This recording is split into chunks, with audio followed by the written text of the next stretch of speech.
up, guys? Welcome back to another 5 Finish Lines. Thank you for joining me here on my YouTube channel where I take motivational quotes and I use them on different topics, not only to inspire you guys, but you take these quotes, the words I'd say, and use it to inspire others. That being said, my topic of discussion today is family. It's the month of November. What better thing to talk about than family and how we choose our family and who it is we see as family as we grow older and older. That being said, let's get started. I have 2 amazing quotes for you guys today.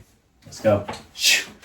Alright guys, start you guys off with the first quote. It comes from Shannon L. Alder. And she, I believe, says, "Sometimes the people closest to you are not the ones you were born to, but the ones you choose to be close to." And a lot of us see like our friends as our family. A lot of us see maybe even our coworkers as family, maybe even second cousins or third cousins, or like people who are, like our aunts or uncles, but are really just our parents' friends. We see them as really close family because they helped raise us, they taught us amazing values, and they continue to be role models in our life. And even those of us who have seeked out mentors, who have found family in other people's parents, we grow up and we meet friends and their parents just seem to take you in and really take you under their wing and treat you as their own and never make you feel like an outsider. I dropped that. I'll get in a second. But yes, a lot of us feel as though our family is something that we can choose. And you do have that choice. You do have that option because, blood is thick, but sometimes it can be testy. Sometimes being with family can be tough. And a lot of us have those situations where we feel distant from our family or things are just not the way we see it compared to other people. Other people have different experiences when it comes to their family. Other people have different experience when it comes to their parents, their cousins, their brothers and sisters. Everyone has their issues that they deal with when it comes to family. But what I'm telling you to think of today is who you choose to be your family is going to, really define where you go. Just the same way, when who you choose to be your friends. This really plays a role in your future, how you see your future family becoming. Because a lot of us, some people are deterred from actually wanting to have a family because of their experience with their own family. And sometimes people are, prompted to start their own family because they're like, hey, I know I came from this, but I want to be better and I want to create my own thing.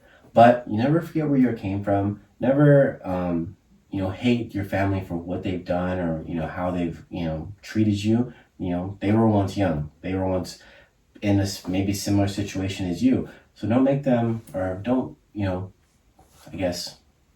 devilize them. That's the word I'm going to use. But you can't look at them and say that they're just a terrible person because they were raised by someone that was raised by someone that was raised by someone that created this domino effect that, came to you. And so a lot of us just feel, let me grab this real quick, feel as though family is just tough. And, we've all been there. We've all experienced it. It's hard. And, grateful for myself.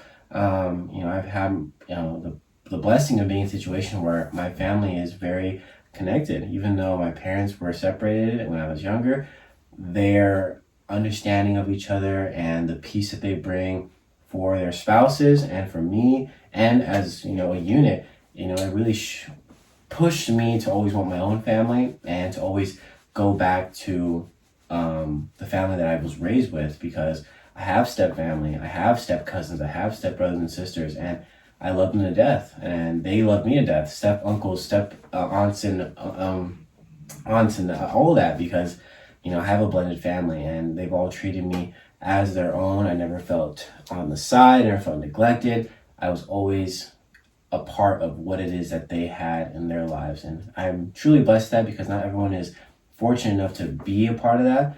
But I always urge people, if you don't feel as though you belong, then find your community, find your outreach, find your family. My last quote for you guys comes from C.W. Gartner. He says, "Our chosen family are the friends and loved ones who enrich our lives beyond measure."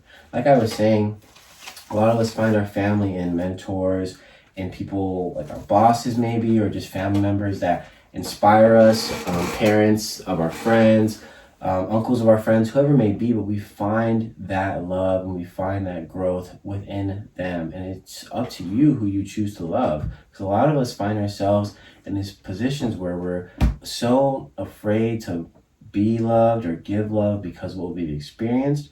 But I urge you to look at it as a flip side, that yes, maybe you were deprived of that love, or maybe you were not given the love that you deserved, but it is not too late for you to go out and seek it. It is not too late for you to still give that same love and create it for yourself, because you do have the opportunity. It's just all up to you. All right, guys, thank you so much for joining me here on my Friday Finish Lines. Around this time, it is election year, and I just want to kind of use this as my little diary, just get my words out, because I do have a lot of thoughts. Trump was reelected as president, and unfortunately, this is probably the weirdest I felt in a long time.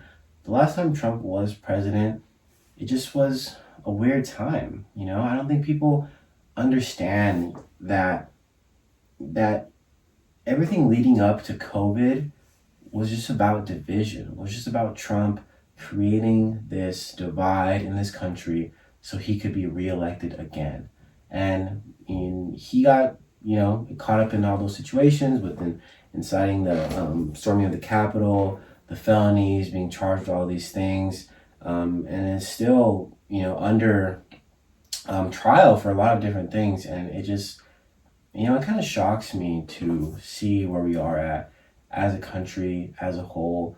A lot of people are like, don't be divided. Don't hold people to their political views. Don't look down on them. And I never will. I understand people believe what they believe. Maybe they don't believe it to that extremist part, but a part of me is just very, very interested to be a part of this, basically history, because it's like, how can you see and hear the things this man has talked about and still vote for him? I get it, man. Things were cheaper, whatever. Yeah, I guess the economy was a little better. But he really doesn't care about anyone. Doesn't care about any person, woman, LGBT community. He doesn't care about minorities. He only cares about himself and making himself richer and those around him richer. And a lot of people just don't see that. And he incited fear. He used your insecurities again, to his advantage, to show people that, yes, I can give you these things because you have been deprived of it. You have been taken. This has been taken from you. They keep taking and taking and taking, when in reality, it hasn't been taken. And we just have found ourselves in this new 4 years of what's going to happen. So, we'll see. Maybe I'll do another update 4 years from now. Come back here and see where we're at. Because right now, all I see is where we left off in 2020. A world divided. And we'll see. So yeah, drink your water. Whoever sees this, stay safe. See you guys next week.